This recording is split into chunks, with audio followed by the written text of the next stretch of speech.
अगर आपको English start करना है तो इंग्लिश कहाँ से स्टार्ट कीजिएगा भाई? इंग्लिश स्टार्ट कहाँ से कीजिएगा? लेटर से स्टार्ट कीजिएगा। लेटर मतलब क्या है?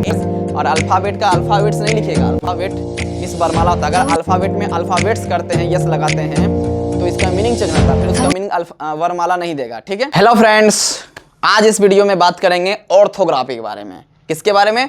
ऑर्थोग्राफी में। इंग्लिश ग्रामर 5 प्रकार के होता है, जिसमें से पहला टाइप क्या है? पहला टाइप है ऑर्थोग्राफी। पहला टाइप क्या है? ऑर्थोग्राफी। तो ऑर्थोग्राफी में हम लोग क्या पढ़ेंगे? चलिए, ऑर्थोग्राफी का हिंदी होता है वर्ण विचार। विचार किस पर करना है जी? वर्ण पर विचार करना है। विचार किस पर करना है? वर्ण पर। वर्ण पर सोचना है। वर्ण को इंग्लिश में क्या कहते हैं? वर्ण को इंग्लिश में कहते हैं लेटर्स। क्या कहते हैं? लेटर कहते हैं। लेटर्स। लेटर्स मीन्स क्या होता है? वर्ण, या फिर हम लोग कहते हैं अक्षर। क्या कहते हैं? अक्षर। ठीक है। ऑर्थोग्राफी मतलब ही होता है वर्ण ही होता है। पुराना नाम है ऑर्थोग्राफी, नया में हम लोग उसको कहते हैं लेटर। क्या कहते हैं? लेटर कहते हैं। ठीक है। चलिए, अब हम लोग सीखेंगे कि लेटर क्या है। लेटर क्या है? तो जानते हैं लेटर क्या है? तो लेटर जानते हैं क्या? लेटर जैसे लेटर जो होता है a letter is the smallest unit. A letter is the smallest unit of a language. Letter क्या होता है? लेटर जो होता है वो सबसे, स्मॉलेस्ट मतलब क्या होता है? सबसे छोटा। स्मॉलेस्ट मतलब होता है सबसे छोटा। यूनिट के मतलब होता है इकाई। ऑफ लैंग्वेज मतलब कोई भी भाषा का स्मॉलेस्ट यूनिट क्या होता है? लेटर होता है। कोई भी लैंग्वेज का स्मॉलेस्ट यूनिट क्या होता है? लेटर होता है। अब यह स्मॉलेस्ट यूनिट किसे कहते हैं? मतलब सबसे छोटी इकाई। इकाई मतलब एक होता है। अब देखिए, आपको इंग्लिश में कुछ भी पता नहीं है। अगर आपको इंग्लिश स्टार्ट करना है तो इंग्लिश कहाँ से स्टार्ट कीजिएगा भाई? इंग्लिश स्टार्ट कहाँ से कीजिएगा? लेटर से स्टार्ट कीजिएगा। लेटर मतलब क्या? ABCD से स्टार्ट कीजिएगा। कोई बच्चा इंग्लिश नहीं जानता, बोला मुझे सर जी इंग्लिश या नहीं जानो जो, तो इंग्लिश या नहीं जानोगे बच्चा, ABCD सीखो। पहले ABCD सीखिए, तब जाकर के आपको इंग्लिश समझ में आएगा। अगर ABCD नहीं सीखेगा तो फिर इंग्लिश से समझ में आएगा नहीं। तो आप वही कहा गया कि लेटर क्या है? लेटर स्मॉलेस्ट यूनिट है, मतलब पहला सीढ़ी है। स्मॉलेस्ट यूनिट मतलब सबसे छोटा इकाई, मतलब एक, प्रथम, सबसे छोटा, मतलब पहला सीढ़ी कौन है? पहला सीढ़ी कौन है? लेटर। कोई भी लैंग्वेज का, चाहे इंग्लिश लैंग्वेज हो चाहे हिंदी लैंग्वेज हो, कोई भी लैंग्वेज का पहला सीढ़ी लेटर होता है। जैसे हिंदी में आप लोग क्या करते हैं? अगर हिंदी लैंग्वेज को सीखना है, हिंदी भाषा को सीखना है, तो आप लोग क ख ग घ अंग ये सब सीखना पड़ेगा। उसी प्रकार से आपको अगर इंग्लिश लैंग्वेज सीखना है तो इंग्लिश लैंग्वेज में आपको क्या सीखना पड़ेगा? इंग्लिश लैंग्वेज में भी आपको लेटर सीखना पड़ेगा, लेकिन इसमें लेटर होता है ABCD, ये सब सीखना होता है। तो सिंपल कहेंगे कि a letter is the smallest unit of a language. कोई भी भाषा का सबसे छोटी इकाई क्या होता है? लेटर होता है। अच्छा, ये लेटर का काम क्या होता है जी? लेटर का सबसे इंपॉर्टेंट काम होता है, जैसे ये घर बना होता है तो घर में क्या होता है? ये बेस होता है। बेस मतलब जमीन, जिस पर ये क्या पूरा मकान टिका हुआ है। जमीनिये को हटा दें, मतलब जमीनिये नहीं रहेगा तो क्या ये घर मकानमा बनेगा? वो टिक पाएगा? उस पर किस पर टिकेगा वो? लैंग्वेज भी क्या होता है कि अगर कोई आपको लैंग्वेज सीखना है, अगर ABCD नहीं रहेगा तो फिर लैंग्वेज का निर्माण ही नहीं होगा। कोई भी भाषा को आप फिर बोलिएगा कैसे फिर? क्यों? क्योंकि लेटर का क्या काम है? लेटर का काम है जैसे कोई भी वर्ड मीनिंग लिखते हैं तो कोई भी वर्ड मीनिंग किसकी सहायता से लिखते हैं? लेटर की सहायता से। तो लेटर का काम है वर्ड फॉर्मेशन करना, मतलब शब्दों का निर्माण करना। लेटर की सहायता से हम लोग क्या करते हैं? कोई भी अंग्रेजी शब्द को लिखते हैं।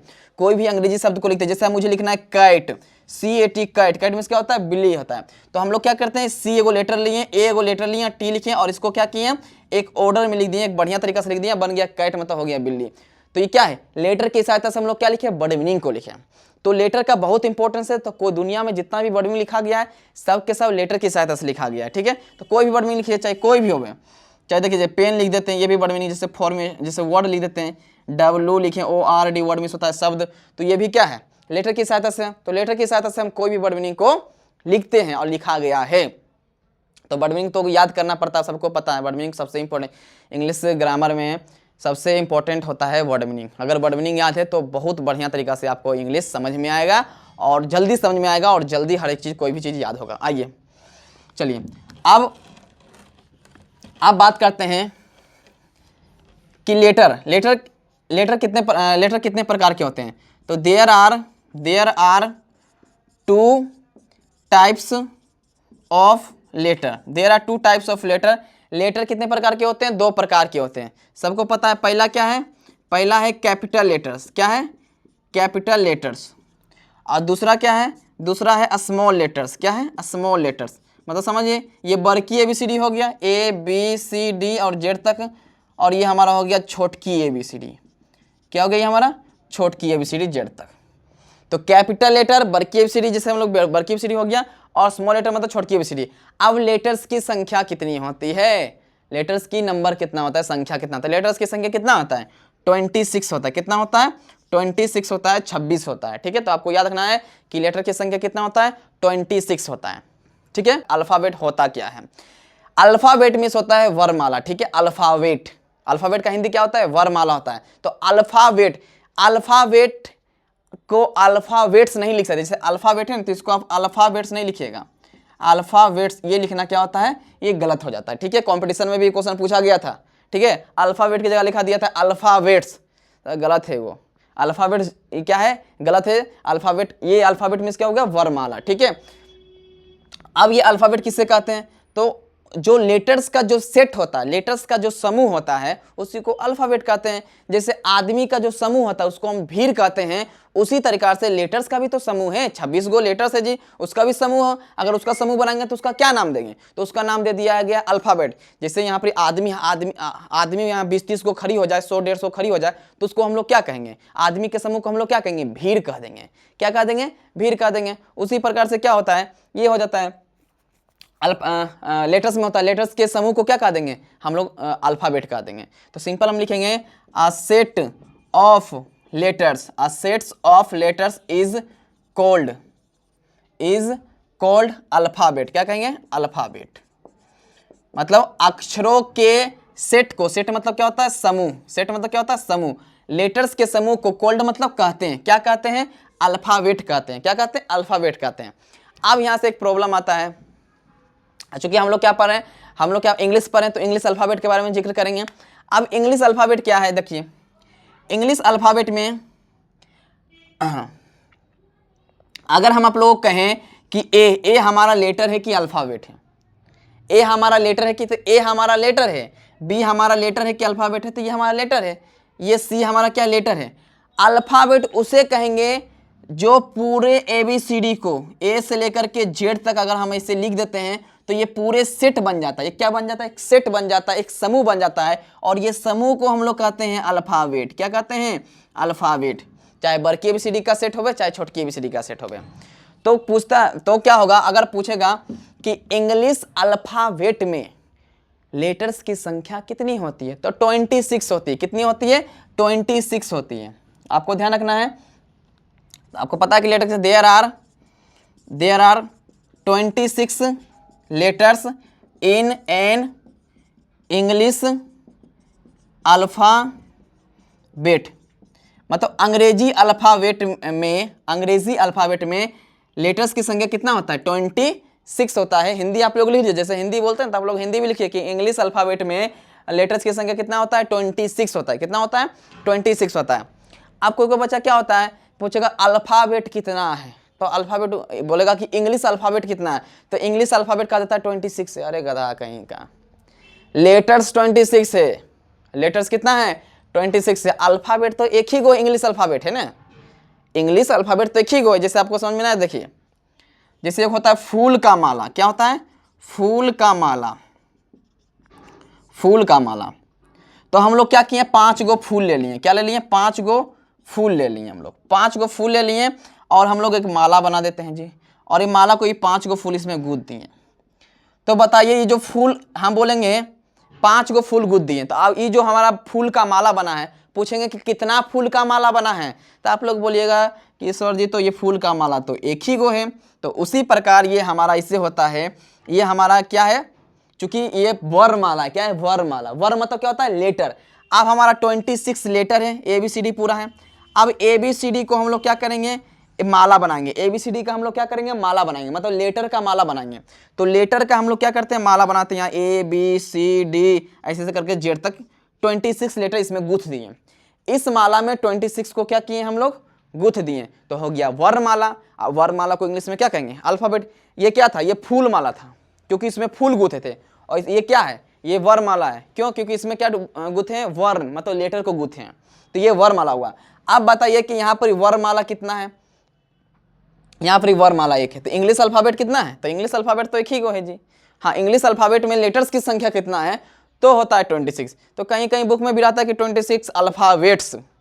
सबसे बड़ा गलती यही है, 26 अल्फाबेट्स नहीं, 26 लेटर्स। और अल्फाबेट का अल्फाबेट्स नहीं लिखिएगा, अल्फाबेट मीन्स वर्णमाला होता है। अगर अल्फाबेट में अल्फाबेट्स करते हैं, यस लगाते हैं, तो इसका मीनिंग चेंज होता है, फिर उसका मीनिंग वर्णमाला नहीं देगा, ठीक है, तो गलत हो जाता है। तो आप लोग ध्यान से देखिएगा, ठीक है। तो ये मुझे इंग्लिश लैंग्वेज सीखना है तो मुझे ABCD से स्टार्ट करना पड़ेगा। मतलब लेटर हमारा क्या हो गया? प्रथम सीढ़ी हो गया। लेटर दो प्रकार का था, capital letter and small letters, ठीक है। इंग्लिश अल्फाबेट के बारे में बात की, इंग्लिश अल्फाबेट में लेटर्स की संख्या कितना होता है? 26 होता है। अब बात करते हैं वॉवेल। तो आपको सभी को पता है कि वॉवेल कौन कौन होता है। वॉवेल होता है A, E, I, O, U, 1 2 3 4 5, 5 क्या होते हैं? वॉवेल होते हैं। 5 क्या होते हैं? वॉवेल। इसको बड़की में लिखो चाहे छोटकी में लिखो, उससे कोई मतलब नहीं है, ठीक है। इसे कोई चाहे बड़की में लिखो चाहे छोटकी में लिखो, उससे कोई मतलब नहीं है। तो 5 को क्या होता है? वोवेल होता है। और एक होता है कॉन्सोनेंट। क्या होता है? कॉन्सोनेंट। ये 5 को छोड़ देंगे, ए ई आई ओ यू को छोड़ देंगे, तो जितना बच गया, कितना बच गया? ये 5 में से टोटल कितना होता है? 26 होता है। 26 में 5 को क्या हो गया? वोवेल हो गया, तो कितना बचा? 21। तो 21 क्या हो गया? कॉन्सोनेंट हो गया। 21 क्या हो गया? कॉन्सोनेंट हो गया। तो पूछेगा कॉन्सोनेंट की संख्या कितना होता है? 21। और वोवेल की संख्या कितना होता है? 5 होता है। एक होता है बाबू सेमी वोवेल। क्या होता है? सेमी वोवेल होता है। W एंड Y को सेमी वोवेल कहते हैं। W और Y को हम लोग कहते हैं सेमी वोवेल। सेमी वोवेल मतलब होता है अर्ध स्वर, मतलब आधा ये स्वर भी होता है, मतलब आधा ये वोवेल भी होता है और आधा ये कॉन्सोनेंट भी होता है। W और Y, तो W और Y को इसलिए इसी को अलग कैटेगरी में रख दिया गया। तुम जाओ, तुम वोवेल और कॉन्सोनेंट दोनों होता है, तो अलग कैटेगरी बना दिया, जिसका नाम कह दिया सेमी वोवेल। तो सेमी वोवेल में 2 लेटर आ गया, W एंड Y। लेकिन आप लोग कहिएगा तो 21 तो हो गया। अगर आप सेमी वोवेल का जिक्र करते हैं कि W और Y सेमी वोवेल होता है, तो कॉन्सोनेंट की संख्या कितना हो जाएगा? 19 हो जाएगा। अगर आप कॉन्सोनेंट की संख्या 19 कहते हैं, तो आपको सेमी वोवेल के बारे में बताना पड़ेगा कि 2 सेमी वोवेल होता है, W और Y। अगर कॉन्सोनेंट की संख्या आप 21 कहते हैं, तो सेमी वोवेल के बारे में जिक्र करने की जरूरत नहीं है, आप W और Y उसी में शामिल हो जाएगा 21 में। लेकिन आप कहते हैं कि नहीं, कॉन्सोनेंट की संख्या 19 होता है, तो भैया जी सामने वाला व्यक्ति को बताना पड़ेगा कि W और Y क्या होता है?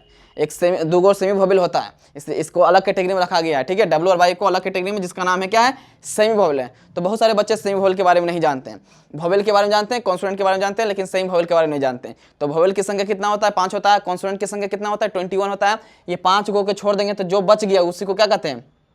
कॉन्सोनेंट कहते हैं। और इसी कॉन्सोनेंट में से 2 W और Y क्या हो जाता है? हमारा सेमी वोवेल होते हैं। सेमी वोवेल क्यों होते हैं? क्योंकि ये वोवेल भी होते हैं, ये कॉन्सोनेंट भी होते हैं, ठीक है। इसलिए इसको अलग कैटेगरी में रख दिया गया, जिसका नाम है सेमी वोवेल। तो अगर आप कॉन्सोनेंट की संख्या कहते हैं 21, तो इसके बारे में जिक्र करने की जरूरत नहीं है, क्योंकि 21 और 5 तो 26 हो जाएगा आपका। लेकिन अगर आप कहते हैं कॉन्सोनेंट की संख्या 19 से, तो आपको सेमी वोवेल के बारे में जिक्र करना पड़ेगा W। ऑर्थोग्राफी हम लोग बढ़िया से खत्म कर दिए। इसके बाद जो मेन टॉपिक हमारा आता है एटिमोलॉजी। एटिमोलॉजी को बढ़िया से हम लोग डिटेल में पढ़ेंगे, और ये बहुत लंबा क्लास चलने वाला है एटिमोलॉजी, ठीक है। तो ये यहाँ से इंग्लिश को सीखते रहिए। जय हिंद।